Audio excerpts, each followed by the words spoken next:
Ulang tahun. Alah, utangmu lo bayar dengan aku 100. Sepotong kuwi kasbon ulang tahun. Gane utangnya udah tahu kita. Ning mama 16.000, ning aku 100.000. Gak dibayar-bayar. Tapi seketan ya. suwe-suwe. Tapi nek akhirnya dia utang ditagih ae. Iki ceritane kanggo tuyul kurangi Pak Ya mama Uti. nanti sendiri aja. Nek Pak Uti ki nesu jarene. Kok kena ya. Nah, kok kena. Mau aku jipuk sisik sak tak jipuk nggih wae putune sapa dirok kantor. Lan putune jatah. Nek ngono. Oh, anak ulang tahun loh. Aku ulang tahun kira saya ngadu. Iki sampahnya, ada bapak nang 50. Itu rokok. Itu rokok apa lagi biasane putune Heh. ngono ya wis. Pitik payu mau jago. Kayak njaluk hati meneh kowe. Kok pitik payu lagi bagi kongsi iki kok dhewe ngono. Salahne ngono. Gak boleh ngomong kayak gitu. Ah ya apa?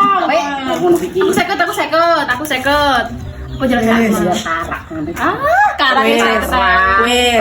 Wes diciprati, ya to kontrake wis dibayar. Kok nek gak nggawe videone bengoki meneh kok.